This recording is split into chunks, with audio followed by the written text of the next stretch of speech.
The sea was too calm. I remember thinking that before anything else, before the fog, before the silence, before the unease that crawled under my skin like something alive. The water stretched endlessly, glass-like, reflecting a sky that refused to choose between storm and sunlight. My name is Arthur Hale. At least, that's what I've always believed. I had been summoned, not invited, not requested, summoned, to Black Ridge Island. A place absent from most maps and avoided in most conversations. Officially, it housed a rehabilitation facility for individuals suffering from severe psychological disturbances. Unofficially, no one spoke of it twice. I wasn't alone on the boat.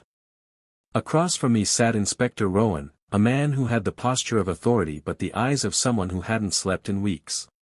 "You've read the file?" he asked without looking at me. "Twice," I replied. "And it reads like fiction." "A patient has gone missing," he said.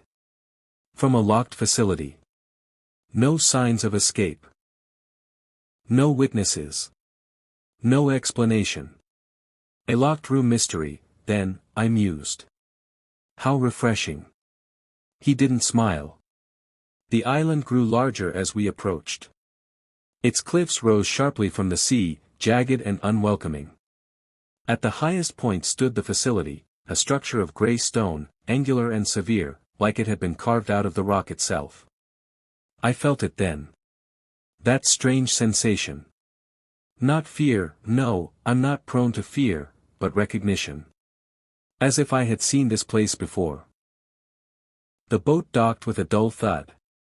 A group of uniformed staff waited for us, their expressions carefully neutral. Dr. Elias Varn greeted us at the entrance. Tall, composed, and unsettlingly calm. "Mr. Hale," he said, extending his hand. "We've been expecting you." "Of course you have," I replied, shaking it. "You wrote the letter." He tilted. The moment I stepped inside the facility, I noticed the silence. Not the natural kind, the absence of sound you might expect in a remote place. But something constructed. Controlled. Like every echo had been deliberately removed. Even our footsteps seemed muted. "Remarkable acoustics," I said, glancing at the walls. "Stone this thick should carry sound, not swallow it." Dr. Varn gave a thin smile. "Our patients are sensitive to noise." "Of course they are," I replied. "And yet, silence can be just as disturbing." He didn't respond. That was becoming a pattern. Inspector Rowan stayed close beside me as we moved through a long corridor lined with identical doors. Each had a small reinforced window. I made a point of glancing into every one. Some patients sat motionless, staring at nothing. Others paced in repetitive patterns, like pendulums measuring time that no longer mattered. One woman stood perfectly still in the center of her room, her eyes locked onto me as I passed. Not just watching, recognizing. I slowed. "She knows me," I said quietly. Rowan didn't break stride. "They all think they know someone." "No," I murmured. That wasn't confusion. That was certainty. Before I could linger, Dr. Varn guided us forward. "We should focus on the matter at hand," he said. "The missing patient." "Yes," I replied. "Let's talk about her." We entered a small office. Sparse. Immaculate. Too immaculate. "Her name?" I asked. "Lena Corvin," he said. "Admitted 9 months ago. Severe dissociative episodes. Highly intelligent. Unpredictable." "Unpredictable people rarely vanish without a trace," I said, walking slowly around the room. "They leave chaos behind them. Disruption. Mistakes." I ran my fingers across the desk. No dust. No papers out of place. Nothing human. "And yet," I continued, "this place feels curated." Dr. Varn folded his hands. "We maintain order. Order is an illusion, I said. What you have here is control. Inspector Rowan shifted slightly. Uncomfortable. Good. That meant he was paying attention. Show me her room, I said. Lena Corvin's room was at the end of a separate corridor, isolated, reinforced. A precaution, Dr. Varn explained. She was prone to agitation. The door opened with a heavy metallic click. Inside, the room was bare except for a bed, a small table, and a chair bolted to the floor. A narrow window let in a sliver of gray light. I stepped inside slowly. Locked from the outside? I asked. Yes. Windows secured? Of course. No hidden passages, I assume. I added lightly. Dr. Varn didn't smile this time. This is not a storybook, Mr. Hale. No, I said softly. It's something far more interesting. I crouched near the bed. There it was. A faint scratch mark along the metal frame. Repeated. Intentional. Not random. A pattern. Inspector, I said, gesturing. Look at this. Rowan leaned in. Could be nothing. Could be everything, I replied. People like Miss Corvin don't waste effort. Every action has purpose. I traced the marks with my finger. 3 lines. Pause. 3 lines again. A rhythm. A code? Rowan asked. Possibly, I said. Or a message meant for someone who knows how to listen. I stood and turned toward the wall opposite the bed. That's when I saw it. Faint. Almost invisible unless the light hit it just right. Writing. Scratched into the stone. My pulse quickened. What is it? Rowan asked. I didn't answer immediately. Because I was reading it. And I didn't like what it said. You were here before. I felt a sudden pressure in my chest. That's not possible, I muttered. What does it say? Rowan pressed. I stepped aside. He read it aloud. Slowly. Then looked at me. That's unsettling, he admitted. Unsettling. I echoed.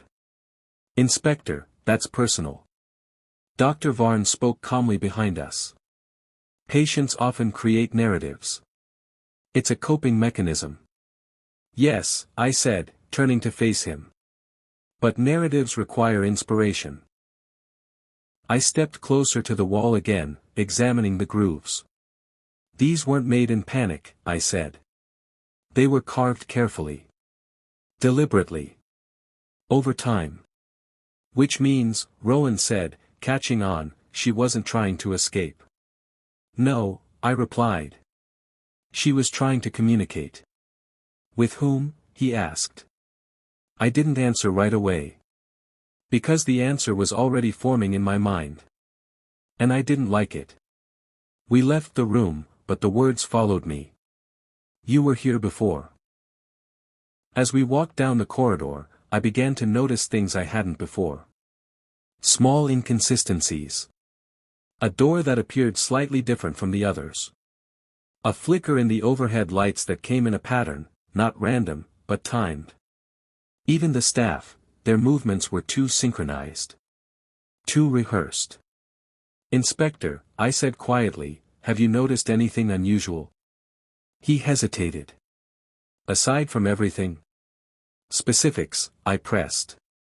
He lowered his voice. They don't react. Not like normal people. It's like, they already know what we're going to do. Exactly, I said. Anticipation without observation. That suggests preparation. For what? He asked. I stopped walking. For us, I said. Later, we were shown to temporary quarters. A courtesy, they called it. I call it containment. My room was simple. Functional. But as I stepped inside, that same feeling returned. Recognition. I moved slowly to the desk. Ran my hand along its surface. Then I froze. There, carved into the wood, hidden beneath the edge, where no one would casually look, was another message. The handwriting was the same as before. Rough. Precise. Intentional. I leaned closer and read it. Don't trust the mirrors.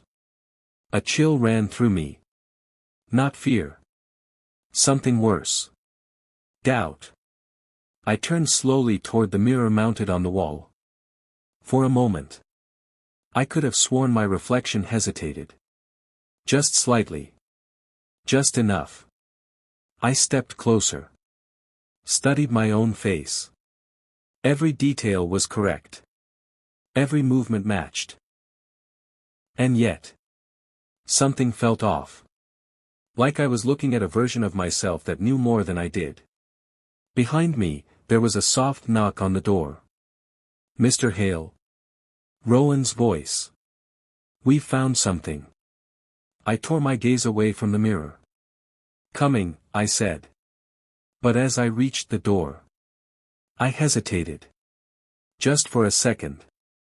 Because a thought had begun to take shape. A dangerous one. What if this wasn't just an investigation? What if it was a reconstruction? And more importantly, what if I wasn't here to solve the mystery, but to remember it? I didn't sleep. Not truly. I lay on the narrow bed, eyes closed, body still, but my mind refused to surrender. Every sound, every flicker of light through the window, every distant echo of movement in the corridor felt deliberate. As if the building itself were awake. Watching. Waiting. At some point, I must have drifted into something resembling sleep, because I remember a dream. Or perhaps it wasn't a dream at all. I was standing in the corridor outside Lena Corvin's room. Only it wasn't empty. She was there. Calm. Composed. Watching me. You're late, she said. I don't believe we've met, I replied, though something in me knew that was a lie. She tilted her head slightly. You always say that. Say what? That, she said, stepping closer. The same words. Every time. Every time. I repeated. Her expression softened, not with kindness, but with something closer to disappointment. You don't remember, she said. Remember what?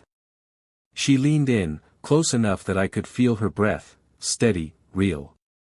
This isn't the first investigation, she whispered. And then I woke up. Morning came without warmth.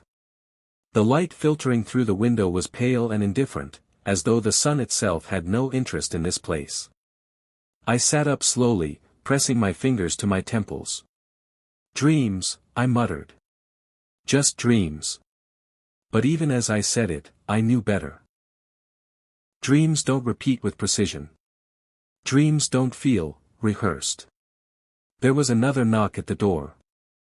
More urgent this time. Hale, Rowan called. Open up.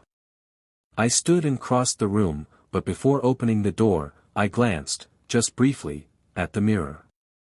This time, my reflection didn't hesitate. But I did. Rowan looked worse than the night before. Pale. Tense. You look like you've seen something you can't explain, I said. That's one way to put it, he replied. Come with me. We moved quickly through the corridors. The staff we passed barely acknowledged us, their expressions unchanged, their movements precise. Too precise. Where are we going? I asked. Records room, Rowan said. I found something you need to see. The records room was unlike the rest of the facility. Messy. Disorganized. Human. Files stacked unevenly, papers scattered across desks, cabinets left slightly ajar. It was the first place that didn't feel controlled. That alone is suspicious, I said, scanning the room. Chaos in a place obsessed with order. Either negligence, or design. Rowan was already pulling a file from a drawer. This, he said, handing it to me. Patient intake logs. I opened it. Names. Dates. Diagnoses. Routine. Predictable. Until. I stopped turning pages. There, Rowan said quietly. I stared at the entry. My name. Arthur Hale. Admitted, 14 months ago. Status, active observation. I laughed. Not because it was funny. Because it was absurd. This is a mistake, I said, though my voice lacked conviction. A clerical error. A coincidence. Rowan didn't respond. Say something, I snapped. I checked 3 times, he said. It's not just that file. My grip tightened on the paper. What do you mean? He gestured to a stack of documents on the desk. Different departments. Different dates. Same name. I flipped through them quickly. Each one told the same story. Me. Here. Not as an investigator. As a patient. No, I said firmly, closing the file. No, that's impossible. Is it? Rowan asked. Yes, I snapped. I arrived yesterday. With you.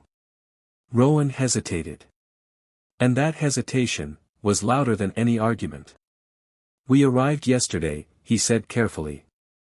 Yes. But? I pressed. But? I don't remember the journey as clearly as I should, he admitted. Do you? I opened my mouth to answer. And stopped. Because the memory, the boat, the sea, the conversation, it was there. But it felt constructed. Like recalling a story I had read, not something I had lived. That proves nothing, I said quickly. Memory is unreliable. Especially in unfamiliar environments. Exactly, Rowan said. We both went quiet.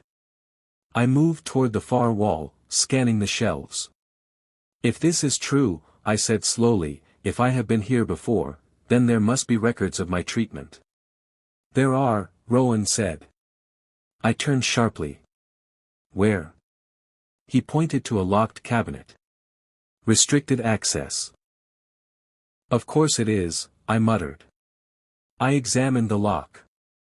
Standard mechanism. Nothing extraordinary. Stand back, I said. You're going to pick it? Rowan asked. I'm going to try, I replied. It took less than a minute. The lock clicked open. Inside were several files. One of them had my name on it. I pulled it out. Hesitated. Then opened it. The first page was a photograph. Me. But not as I am now. Unshaven. Exhausted. Eyes, different. There was something behind them. Something fractured. I turned the page. Notes. Observations. Subject exhibits strong delusional identity structures. I frowned. Persistent belief in being an external investigator. My pulse quickened. No, I whispered. Reconstructive therapy recommended. My hands began to shake. Subject responds positively to controlled narrative environments. I slammed the file shut. This is manipulation, I said sharply. Psychological conditioning. They're trying to convince me of something that isn't real. Rowan didn't argue. But he didn't agree either. We need more evidence, he said. Yes, I replied. We do. As we turned to leave, something caught my eye. A reflection. Not from a mirror. From the glass panel of a cabinet. I froze. What is it? Rowan asked. I didn't answer. Because for a brief, terrifying moment, I didn't see myself. I saw someone else. Same face. Same body. But the expression. It was different. Calmer. Knowing. Like he understood everything I didn't. I stepped closer. And just like that. It was gone. My reflection returned to normal. Hale. Rowan said, more urgently now. I'm fine, I said, though I wasn't sure that was true anymore. I took a step back. Then another. Trying to regain control. Trying to think. Because thinking, that was my strength. My anchor. And yet. The more I analyzed, the more the pieces refused to fit. Inspector, I said slowly, what if we're asking the wrong question? He frowned. What do you mean? We're trying to determine how a patient disappeared, I said. But what if the disappearance isn't the anomaly? Then what is? He asked. I looked at him. Really looked at him. And for the first time. I wasn't entirely sure who he was. Or why he was here. What if, I said quietly, the real question is this? I paused. Because even saying it felt dangerous. Like crossing a line I wouldn't be able to return from. Then I finished it. What if no one ever left this island? Because no one was ever meant to. Rowan didn't respond. And in that silence, I realized something far worse than confusion. Far worse than fear. Something was beginning to break. Not the case. Not the illusion. Me. By the time we left the records room, I had stopped trusting my own conclusions. Not entirely, but enough to hesitate. And hesitation, I've learned, is far more dangerous than ignorance. I want to speak with Dr. Varn, I said as we moved through the corridor. Rowan glanced at me. You think he'll tell you the truth? No, I replied. But people rarely lie without revealing something more valuable. And what's that? The shape of the truth they're hiding. We found him exactly where I expected, his office. Seated, composed, as though he had been waiting for us to arrive at this exact moment. Which, increasingly, I suspected he had. Mr. Hale, he said calmly. Inspector. I trust your investigation is progressing. Exceptionally, I replied, closing the door behind us. Though perhaps not in the way you intended. He gestured to the chairs across from him. Please. I didn't sit. I found my file, I said. A pause. Small. Measured. But it was there. I see, he replied. You could deny it, I continued. Claim fabrication. Mislabeling. But you won't, because that would be inefficient. Dr. Varn studied me carefully. You've always been perceptive, he said. The word always echoed in my mind. Rowan shifted beside me. He deserves an explanation. Yes, I added. I do. Another pause. Then Dr. Varn exhaled softly, as if arriving at a decision long overdue. Very well, he said. But understand this. What I am about to explain will not feel true to you. I'm accustomed to discomfort, I replied. Proceed. You are not here as an investigator, he began. At least, not in the traditional sense. I said nothing. You are a patient, he continued. One of our most complex cases. Defined by what? I asked. Identity construction, he said. You possess an extraordinary intellect, Mr. Hale. But also, an extraordinary capacity for denial. Rowan frowned. Denial of what? Dar. Varn looked directly at me. Reality. I let out a quiet laugh. An elegant theory, I said. But ultimately flawed. Is it? He asked. Yes, I replied. Because it relies on the assumption that I am mistaken about myself. And you're certain you're not? He asked. I opened my mouth. And stopped. Because certainty, I realized, had begun to erode. Dr. Varn stood and walked to the window. This facility specializes in reconstructive therapy, he said. We don't simply treat symptoms, we rebuild narratives. Narratives, I repeated. Yes, he said. Stories the mind can accept when reality becomes intolerable. And my story? I asked. You created it, he said. The investigator. The outsider. The man who arrives to solve the mystery. I felt something tighten in my chest. That's not a delusion, I said. That's who I am. It's who you need to be, he corrected. Rowan stepped forward. What about me? Dr. Varn turned to him. You are part of the construct, he said simply. Rowan's expression darkened. That's convenient. It's necessary, Dr. Varn replied. You serve as reinforcement. A partner. A witness to his identity. I looked at Rowan. Really looked at him. And suddenly. There were gaps. Moments I couldn't fully recall. Conversations that felt incomplete. Tell me something, I said to him. Before the boat, before yesterday, where did we meet? Rowan hesitated. Too long. He began. But nothing followed. I stepped back. Not from them. From the realization forming in my mind. This is manipulation, I said, though my voice was quieter now. An elaborate scenario designed to break me down. Yes, Dr. Varn said. The honesty caught me off guard. Yes. I repeated. Yes, he said again. It is. Silence filled the room. You admit it, I said. Of course, he replied. Because the goal is not to deceive you forever. Then what is the goal? Rowan asked. Dar.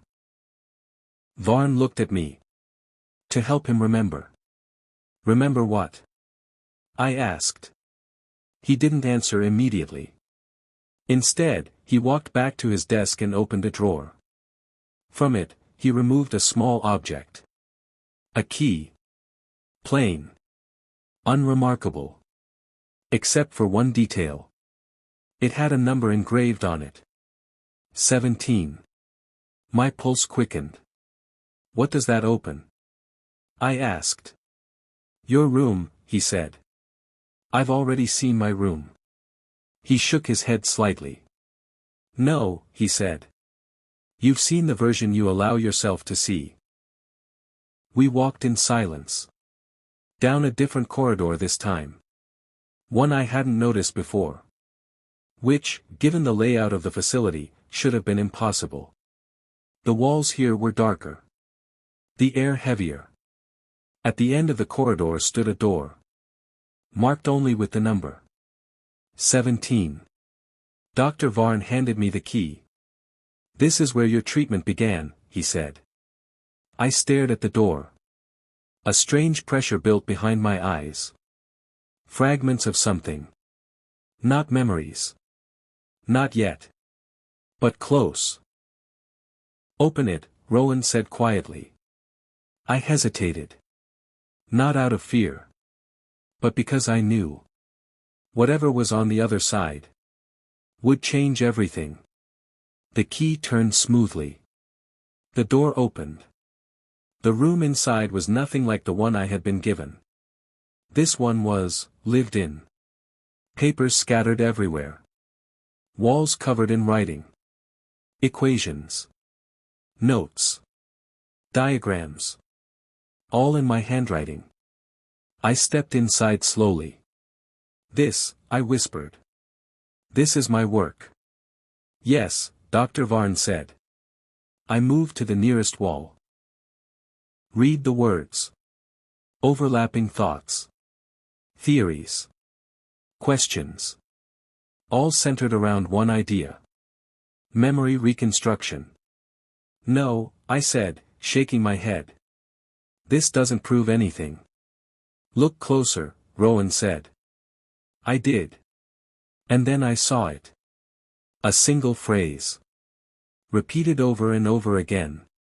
Larger than the rest. More urgent. Lena Corvin is not missing. My breath caught. What does that mean? Rowan asked. I didn't answer. Because I was already reading the next line. The one beneath it. The one that changed everything. She is the key. A sharp pain hit my head. Sudden. Violent. Images flashed. The corridor. The woman from my dream. Her voice. You're late. I staggered back. Hale, Rowan said, reaching for me. Don't, I snapped. Because something was happening. Something breaking through. She's not missing, I said slowly. She never was. Dr. Varn watched me carefully.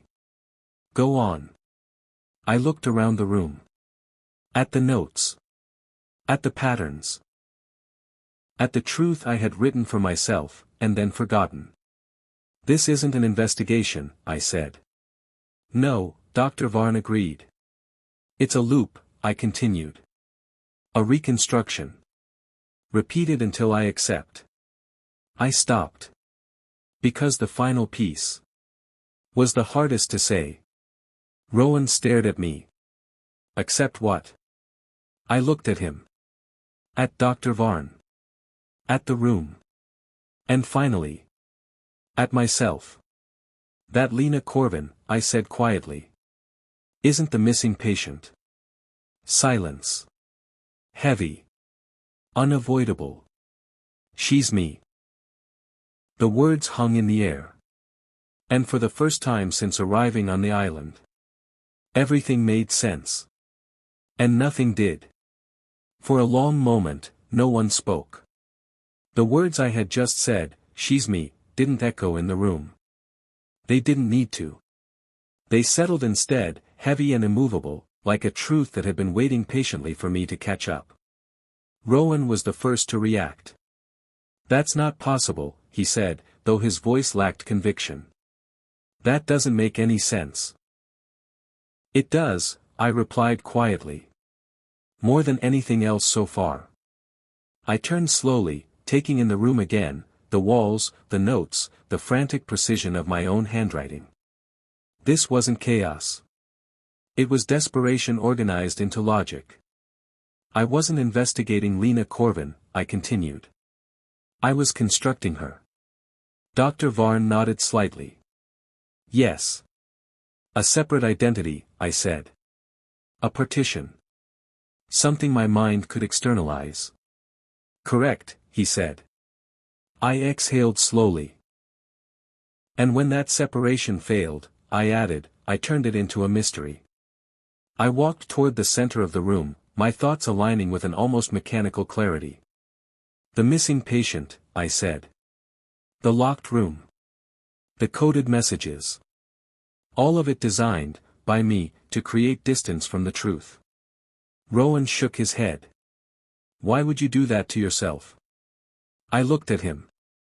And for the first time, I didn't see a partner. I saw a function.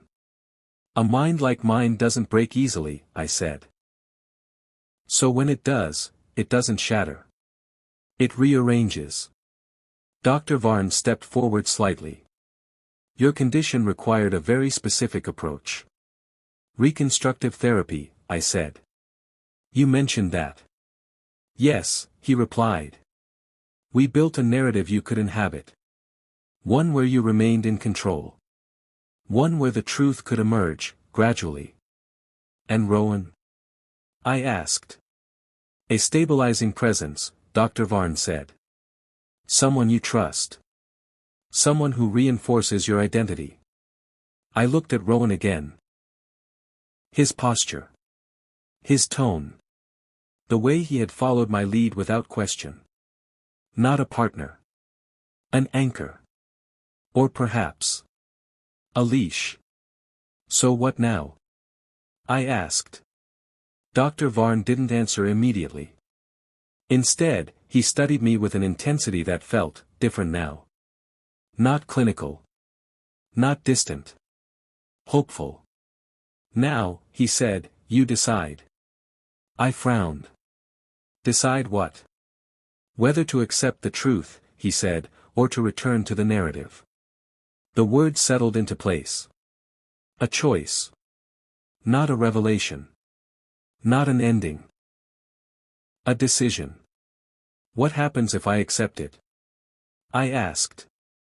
You begin treatment, he said. Real treatment. Without constructs. Without illusions. And if I don't? Dr. Varn hesitated. And that hesitation told me everything. The cycle continues, I said. Yes, he admitted. I turned away from them. Walked slowly around the room. My room. My mind. Every note on the wall was a version of me trying to reach me. Every message a breadcrumb left behind by someone who knew he would forget. I stopped in front of one section. A cluster of phrases written over each other. Layered. Urgent. You won't believe this next time. Make the right choice. End it. I closed my eyes. And for the first time, the fragments came together. Not as flashes. Not as distortions. But as something whole. I remembered the beginning. Not the boat. Not the island. Before that. The reason all of this existed. The reason Lena Corvin had to be created. The reason Arthur Hale had to investigate. Because there was something I could not accept. Something my mind refused to hold in a single piece. So it split it. Divided it. Turned it into a puzzle instead of a memory. I opened my eyes. And turned back to Dr. Varn. There's one thing you haven't told me, I said. He nodded. Ask. What is the truth I've been avoiding? The room went still. Even the silence seemed to lean in. Dr. Varn spoke carefully. Lena Corvin was not just an identity, he said. She was a containment. For what? I asked. He met my gaze. For an event, he said. The word felt heavier than it should have.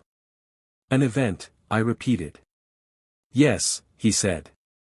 One that caused severe psychological fragmentation. I studied him. You're still holding something back, I said. Yes, he admitted. Why? Because some truths, he said, must be chosen. I considered that. Then nodded. Show me, I said. There was no dramatic reveal. No sudden image. No overwhelming flood. Just a quiet shift. A door opening somewhere deep in my mind. And behind it. Understanding. I staggered slightly, catching myself on the edge of the desk. Rowan stepped forward. Hale. I remember, I said. My voice was steady. Too steady. It wasn't a single moment. It wasn't even something I could fully describe. But I understood why my mind had broken it apart. Why it had hidden it behind layers of logic and mystery. Why it had turned it into something solvable instead of something final. I looked up. At Dr. Varn. At Rowan. At the room. I created Lena, I said, to carry what I couldn't. Yes, Dr. Varn said. And when she disappeared. You began the investigation, he finished. I nodded slowly. A perfect loop. Elegant. Terrifying. So, Rowan said quietly, what do you do now? I didn't answer immediately. Because now. I understood the question. Do I remain Arthur Hale? The investigator, the thinker, the man who always finds an answer. Or do I let that identity dissolve and face what remains? I walked toward the door. Number 17. The threshold between two versions of myself. I placed my hand on the frame. Felt the cold metal beneath my fingers. I've been here before, I said. Yes, Dr. Varn replied. And I chose the narrative, I added. Yes. I smiled faintly. Of course I did, I said. It's cleaner.